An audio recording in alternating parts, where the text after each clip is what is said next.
देखो एक चीज जो होता है ऑब्वियसली क्रोनोलॉजी से अगर आप लिखते हो तो ऑब्वियसली एक गुड इम्प्रेशन तो आता ही है कि आपने पूरा एकदम यू नो द क्वेश्चन, अगर आपने एक के बाद 5 नंबर वाला अटेंड किया है तो examiner has to turn on the question paper and see and then manage you know इसमें इतना नंबर उतना नंबर, तो क्रोनोलॉजी से करते हो तो बहुत अच्छा है।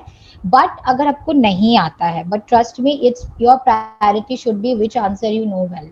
तो आपको अगर अच्छा लगता है, आपको लगता है कि नहीं मुझे ये क्वेश्चन मैं पहले लिख लेती हूँ, या फिर कभी कभी हमारा ऐसा भी होता है जो हमें थोड़ा डाउट लगता है कि पता नहीं बाद में याद आएगा कि नहीं आएगा, तो इससे पहले मैं इसे अभी याद आ रहा है तो अभी लिख लो इसको।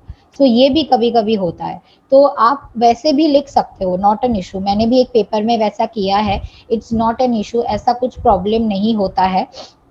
मेरे केस में सीआरपीसी में ऐसे ही चांसेस ज़्यादा थे, मुझे लगा था कि मैं ऐसे ही करूँगी क्योंकि जो मुझे आएगा वो मैं पहले लिखूँगी, because I was in doubt with my CrPC preparation.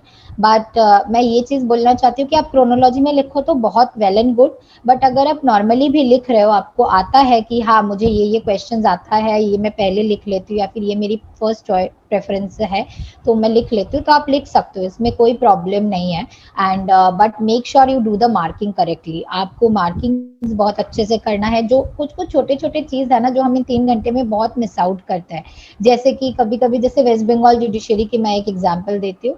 एक क्वेश्चन में ग्रुप ए होता है और ग्रुप बी होता है, तो आपको ग्रुप ए का नोटबुक ग्रुप ए के साथ ही टाई करना है, ग्रुप बी का नोटबुक ग्रुप बी के साथ ही टाई करना है। तो ये चीज आपको ध्यान में रखना है कि ग्रुप बी के क्वेश्चन का आंसर आप ग्रुप ए में नहीं लिख रहे हो, क्योंकि फिर उसका कोई मतलब नहीं है, वो आंसर करेक्ट, वो आंसर चेक नहीं होगा। आपको पता तो सब कुछ है, बट ये छोटे छोटे फॉर्मेलिटीज या फिर ये छोटे छोटे यू नो थोड़े बहुत मिस्टेक्स के लिए बहुत बड़ी बड़ी मिस्टेक्स हो जाती है। तो या फिर आप ग्रुप ए की पेपर आपको एक ही साथ जोड़ना है, if you have taken extra sheets, और ग्रुप बी का भी आपको उसी के साथ जोड़ना है, तो you very carefully do this. इसीलिए मैं बोलती हूँ कि इट्स वेरी इंपॉर्टेंट कि अपना पेपर जो है एक टाइम अलॉट करो अपने आप को, ताकि आप अपना पेपर आराम से 15 मिनट्स पहले खत्म कर सको and you have a proper look at it. कभी कभी ऐसा होता है ना कि एग्जाम के बाद आपको याद भी नहीं रहता मैंने ठीक से ग्रुप ए और ग्रुप बी को तो ऐड किया था ना, this is very, and then उसका आप कुछ नहीं कर सकते, वो आपके दिमाग में चलता रहता है।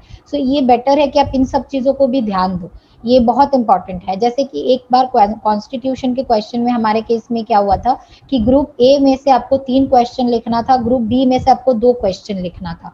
तो आपको बहुत अच्छे से इसको स्टडी करना है कि मुझे किससे क्या मांग रहे हैं, क्योंकि कुछ कुछ लोग ऐसे थे जो उन्होंने दोनों दोनों के 3 3 क्वेश्चंस लिख दिए, then there is no point, आप अपना टाइम वेस्ट करो, आपको एक क्वेश्चन के लिए नंबर भी नहीं मिलेगा। तो इट्स वेरी वेरी इंपॉर्टेंट कि आप ये सारे जो मतलब जो भी रूल्स दिए होते हैं वो बहुत अच्छे से फॉलो करो, और क्रोनोलॉजी मेंटेन करो तो अच्छी बात है, बट एटलीस्ट मेक श्योर कि अब ये ग्रुप ए या ग्रुप बी वाला जो सिस्टम अगर किसी दूसरे जुडिशरीज में भी है तो उसको जम्बल अप ना करो। तो ये बहुत इंपॉर्टेंट है, क्योंकि अदरवाइज आपका फिर क्वेश्चन आंसर का कोई वैल्यू नहीं रहता।